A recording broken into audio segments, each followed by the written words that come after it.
Hola a todos, mi nombre es Jennifer del Pilar Mendizábal Choque, estudiante de Derecho de la Universidad Privada de Tacna.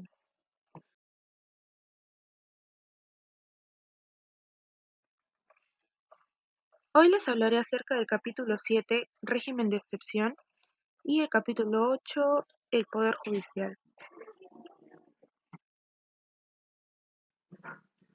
En el régimen de excepción capítulo 7 tenemos en el artículo 137 el estado de emergencia y estado de sitio. Empezaré la exposición definiendo qué es el régimen de excepción. Es el modo de gobernar suspendiendo parte o toda la vigencia de la Constitución del ejercicio de los derechos constitucionales, que a su vez puede ser a nivel nacional, regional o local. Da poderes extraordinarios al Poder Ejecutivo para que pueda tener un mejor control de la paz y del orden interno. En otras palabras, es la restricción o suspensión del ejercicio de los derechos constitucionales. ¿Explica? Se aplica en circunstancias graves de intranquilidad, conflicto interno o catástrofe que pueden conducir a la alteración de la sociedad. Al presentarse estas situaciones, el Poder Legislativo debe ser informado de manera inmediata para que esté en ejercicio de la representación popular. Artículo 137, inciso 1, Estado de emergencia. Esto se da en caso de perturbación de la paz o del orden interno, de catástrofe o de graves circunstancias que afecten la vida de la nación. En esta eventualidad, pueden restringirse o suspenderse el ejercicio de los derechos constitucionales relativos a la libertad y seguridad personales, la inviolabilidad del domicilio y la libertad de reunión y de tránsito en el territorio. El estado de emergencia se declara ante cualquier catástrofe nacional para reponer así las cosas a su estado anterior, es decir, el Ejecutivo lo declara mediante decreto supremo y el objetivo es restablecer el orden en una localidad. El plazo del estado de emergencia no puede exceder de los 60 días. Su prórroga requiere nuevo decreto. Artículo 137, inciso 2, Estado de sitio. El estado de sitio se da en situaciones más graves, como es en el caso de la invasión de guerra exterior o guerras civiles. Se suprimen todos los derechos constitucionales en el plazo correspondiente y no puede exceder de los 45 días.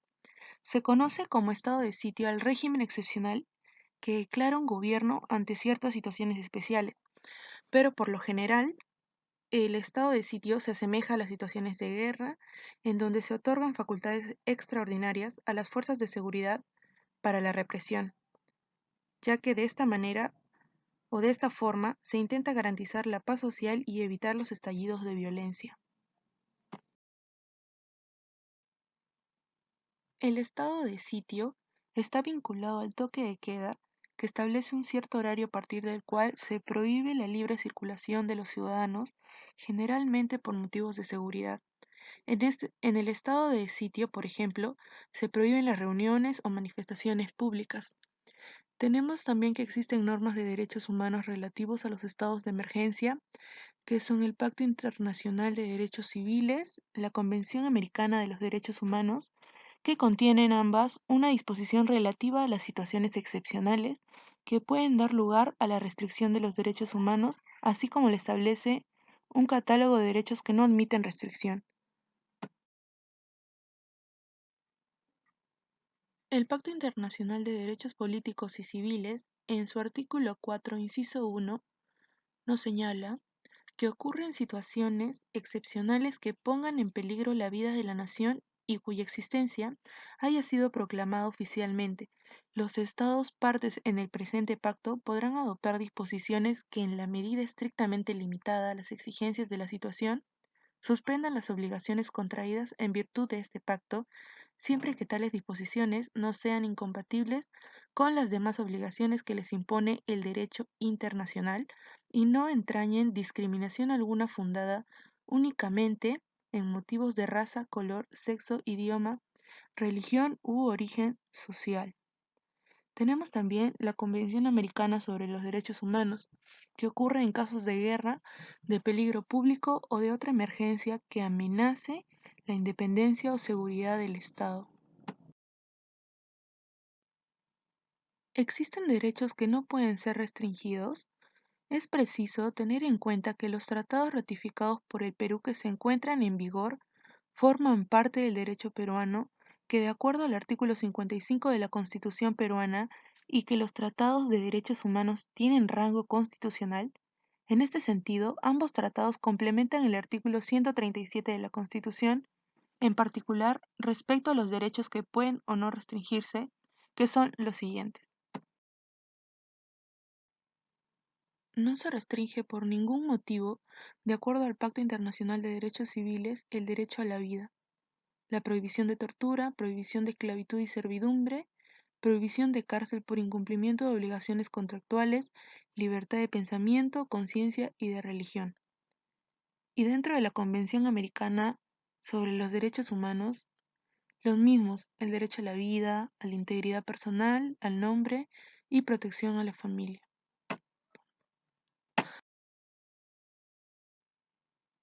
Y en conclusión, el estado de emergencia es un estado de excepción que permite la restricción de ciertos derechos. De acuerdo a la Constitución peruana, durante los estados de emergencia pueden restringirse o suspenderse los derechos relativos a la libertad y las seguridades personales, la inviolabilidad de domicilio, la libertad de reunión y de tránsito. Ante estas restricciones, es imposible interponer garantías constitucionales a fin de examinar su razonabilidad y proporcionalidad. Además, el Perú ha ratificado tratados de derechos humanos que complementan la disposición constitucional, estableciendo así un catálogo de derechos que no admiten restricción. Capítulo 8. Poder Judicial. El Poder Judicial es el órgano del Estado encargado de ejercer y administrar justicia en el país de acuerdo con la Constitución y las leyes, garantizando así la defensa de los bienes y derechos de los ciudadanos. El Poder Judicial es un organismo autónomo de la República del Perú, constituido por una estructura jerárquica de estamentos que ejercen la potestad de administrar justicia que en teoría emana del pueblo. No obstante, no es elegido directa ni indirectamente, tampoco da cuenta de sus resultados, ni se le juzga a sus operadores directos, que llegan a ser los jueces y los fiscales. El Poder Judicial está encabezado por un presidente electo entre los vocales supremos y por la Corte Suprema de Justicia de la República del Perú, que tiene en todo el territorio. El segundo nivel jerárquico lo forman las Cortes Superiores de Justicia, con competencia en todo el distrito judicial. El tercer nivel es formado por los juzgados de primera instancia, cuya competencia es aproximadamente provincial. Luego se encuentran los juzgados de paz letrado, con competencia distrital, y finalmente los juzgados de paz no letrados, encargados de resolver asuntos judiciales sencillos. Como lo había señalado en la diapositiva anterior, actúa a través de sus órganos jurisdiccionales como la Corte Suprema de Justicia, que tiene competencia en todo el territorio nacional. De ahí le sigue en orden jerárquico, las Cortes Superiores, que tienen alcance a nivel de distritos judiciales, y luego los juzgados de primera instancia y finalmente los juzgados de paz no letrados y los letrados. De este modo, se resuelven litigios, protegen los derechos de los ciudadanos y se hace cumplir las obligaciones y responsabilidades innatas a cada parte de la sociedad. El Poder Judicial es el que presta garantía a todos los derechos. Para que cumpla acertadamente su función, es necesaria que sea completamente independiente y ajena a los intereses creados de las influencias políticas. Artículo 138. Nos dice, la potestad de administrar justicia emana del pueblo y se ejerce por el Poder Judicial a través de sus órganos jerárquicos con arreglo a la Constitución y a las leyes. En todo proceso de existir incompatibilidad entre una norma constitucional y una norma legal, los jueces prefieren siempre la primera. Esto quiere decir que la Carta Magna garantiza las libertades y los derechos del pueblo. Artículo 139. Son principios y derechos de la función jurisdiccional, la unidad y exclusividad de la función jurisdiccional. No existe ni puede establecerse jurisdicción alguna independiente con excepción de la militar y la arbitral. No hay proceso judicial por comisión o delegación. Esto quiere decir que no está permitido a los jueces delegar sus potestades en otras personas u organismos. La función jurisdiccional es única en nuestro país. Por lo tanto, en el arbitraje no hay delegación, puesto que es producto de la voluntad de las partes, no la decisión del juez. Dentro de la independencia jurisdiccional, ninguna autoridad puede abocarse a causas dependientes ante el órgano jurisdiccional ni interferir en el ejercicio de sus funciones. Nos dice también que ninguna autoridad puede dejar sin efecto resoluciones que han pasado en autoridad de cosa juzgada. Ninguna autoridad puede cortar procedimientos en trámite, ni modificar sentencias, ni retardar su ejecución. Estas disposiciones no afectan el derecho de gracia ni la facultad de investigación del Congreso, cuyo ejercicio no debe interferir en el procedimiento jurisdiccional ni surte efecto jurisdiccional alguno. Artículo 139, inciso 3. La observancia del debido proceso y tutela jurisdiccional. Nos dice que ninguna persona puede ser desviada de la jurisdicción predeterminada por la ley, ninguna persona puede ser sometida a procedimiento distinto de los previamente establecidos y ninguna persona puede ser juzgada por órganos jurisdiccionales de excepción o de comisiones especiales creadas al efecto cualquiera sea su denominación.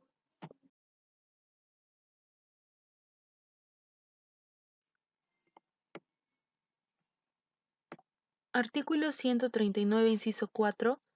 La publicidad en los procesos, salvo disposición contraria de la ley, nos dice que los procesos judiciales por responsabilidad de funcionarios públicos y por los delitos cometidos por medio de la prensa y los que se refieren a derechos fundamentales garantizados por la Constitución son siempre públicos.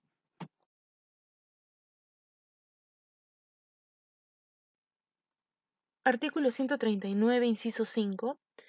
En todas las instancias, la motivación de las resoluciones judiciales son escritas, salvo las de mero trámite, con mención expresa de la ley aplicable y de los fundamentos de hecho en que se sustenta.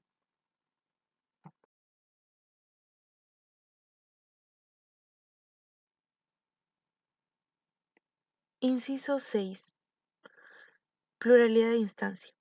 Esto quiere decir que constituye una garantía constitucional del derecho al debido proceso, mediante el cual se persigue que lo dispuesto por un juez de primera instancia pueda ser revisado por un órgano funcionalmente superior o de jerarquía superior.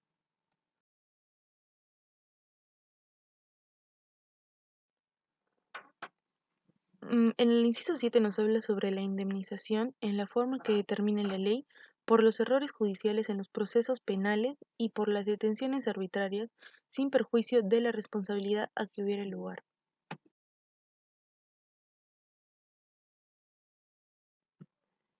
Artículo 139, inciso 8, nos habla sobre el principio de no dejar de administrar justicia por algún vacío legal o deficiencia de la ley. En tal caso, deben aplicarse los principios generales del derecho o también se puede aplicar el derecho consuetudinario.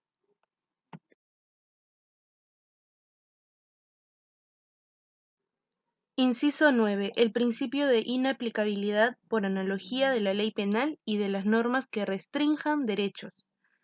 Consiste en el procedimiento para llenar una laguna legal, utilizando una específica disposición legal.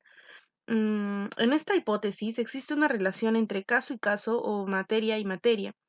Ella parte de una proposición jurídica concreta, la misma que es despojada de sus factores no esenciales, a efectos que con el núcleo subsistente se puede ofrecer una respuesta jurídica a un caso no legislado, pero racionalmente semejante. Por ende, ambas situaciones deben quedar a merced del principio de igualdad en las consecuencias jurídicas.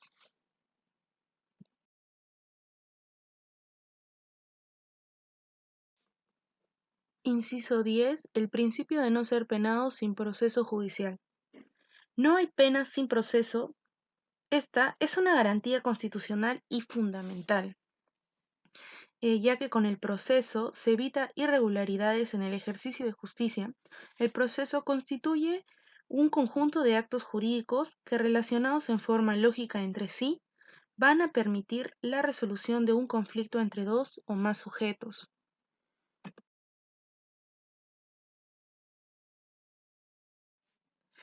Inciso 11. La aplicación de la ley más favorable al procesado en caso de duda o de conflicto entre leyes penales. Conforme a ello, en nuestro ordenamiento jurídico rige, en principio, la aplicación inmediata de las normas. En el derecho penal sustantivo, la aplicación inmediata de las normas determina que a un hecho punible se le aplique la pena vigente al momento de su comisión. Asimismo, la aplicación inmediata de las normas tiene su excepción en la aplicación retroactiva de la ley penal cuando ésta resulte favorable al procesado. Este principio constitucional cuenta con desarrollo expreso de nuestra legislación penal, estableciéndose en el artículo 6 del Código Penal, que si durante la ejecución de la sanción se dictare una ley más favorable al condenado, el juez sustituirá la sanción impuesta por la que corresponda conforme a la nueva ley, siempre y cuando favorezca al reo.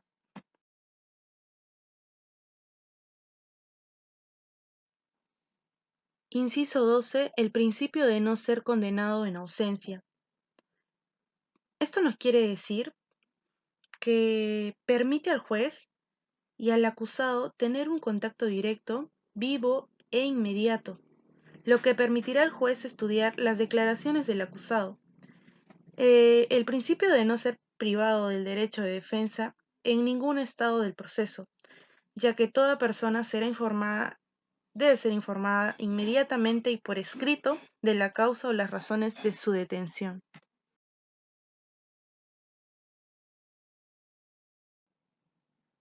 Inciso 13. Este inciso nos habla sobre la cosa juzgada, la prohibición de revivir procesos fenecidos con resolución ejecutoriada. Tenemos la amnistía, el indulto, el sobreseimiento definitivo y la prescripción, que producen los efectos de cosa juzgada. Como sabemos, en la cosa juzgada no se podrá hacer un nuevo juicio del mismo delito, ya que se encarga de dar seguridad jurídica e impide que se vuelva a juzgar.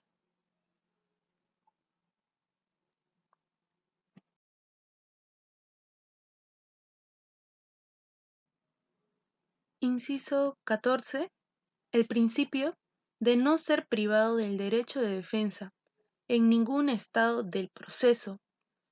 Toda persona será informada inmediatamente y por escrito de la causa o las razones de su detención. Tienen derecho a comunicarse personalmente con un defensor de su elección y a ser asesorados por éste desde que es citado detenido por cualquier autoridad.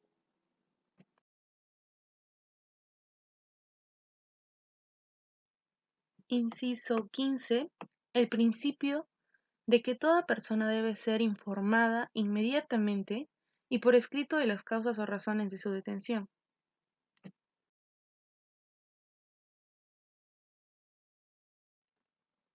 Inciso 16. El principio de la gratuidad de la administración de justicia y de la defensa gratuita para las personas de escasos recursos y para todos, en los casos que la ley señala. El principio de gratuidad es un principio generador de un derecho que permite a los ciudadanos acceder a los tribunales para obtener justicia pronta y cumplida de sus conflictos, sin necesidad de tener que incurrir en gastos económicos.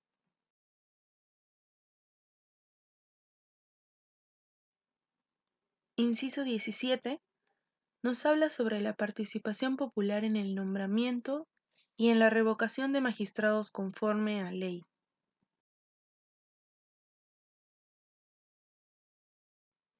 Inciso 18. Nos habla sobre la colaboración del Poder Ejecutivo, la obligación que tiene éste de prestar la colaboración que en los procesos le sea requerida. en el Ministerio de Justicia, en las Procuradurías, en las Fuerzas Armadas o Policía Nacional.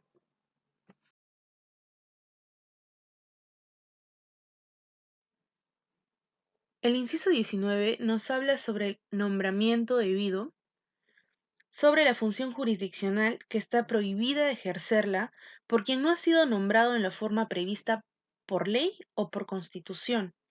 Los órganos jurisdiccionales no pueden dar posesión del cargo bajo responsabilidad.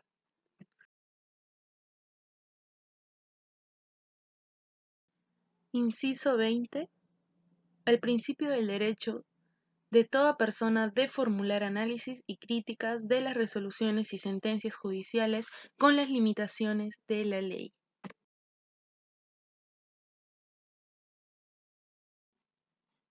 Inciso 21. El derecho de los reclusos y sentenciados de ocupar establecimientos adecuados. Esto nos habla sobre la dignidad de la persona humana como fundamento de este derecho. La privación de libertad no implica que otros derechos deban sufrir menoscabo, pues ello solo es posible por orden judicial motivada.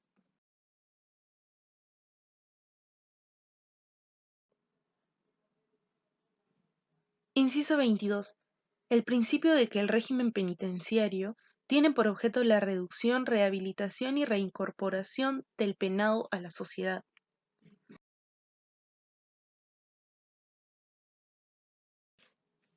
Artículo 140. Pena de muerte. Nos habla de que solo puede aplicarse por el delito de traición a la patria en caso de guerra y el de terrorismo, conforme a las leyes y a los tratados de los que el Perú es parte obligada.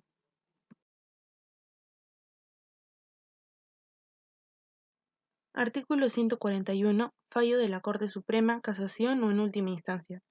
Corresponde a la Corte Suprema fallar en casación o en última instancia cuando la acción se inicia en una Corte Superior o ante la propia Corte Suprema, conforme a ley. Asimismo, conoce en casación las resoluciones del fuero militar con las limitaciones que establece el artículo 173.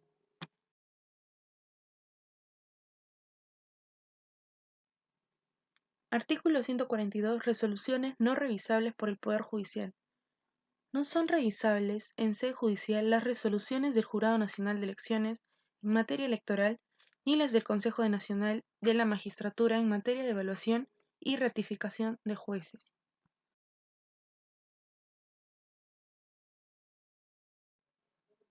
Artículo 143. Órganos jurisdiccionales. El Poder Judicial está integrado por órganos jurisdiccionales que administran justicia en nombre de la nación y por órganos que ejercen su gobierno y administración. Los órganos jurisdiccionales son la Corte Suprema de Justicia y las demás cortes y juzgados que determine su ley orgánica.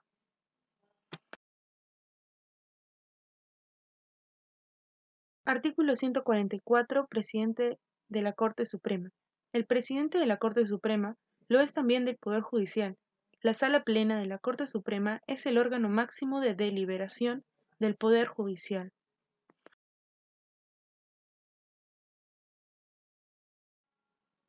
Artículo 145. Presupuesto del Poder Judicial. El Poder Judicial presenta su proyecto de presupuesto al Poder Ejecutivo y lo sustenta ante el Congreso.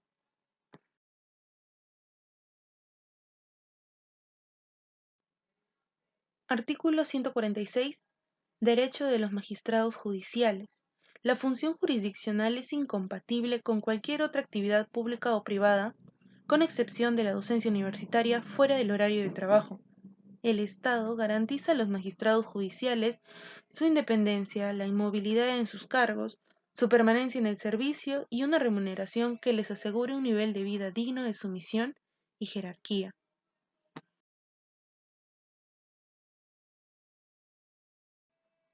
Artículo 147. Requisitos para ser magistrados de la Corte Suprema. Para ser magistrados de la Corte Suprema se requiere ser peruano de nacimiento, ser ciudadano en ejercicio, ser mayor de 45 años y haber sido magistrado de la Corte Superior o fiscal superior durante 10 años o haber ejercido la abogacía o la cátedra universitaria en materia jurídica durante 15 años.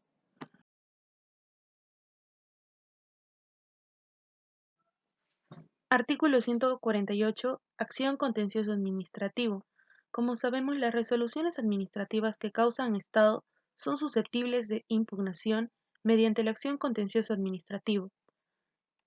Muchas gracias.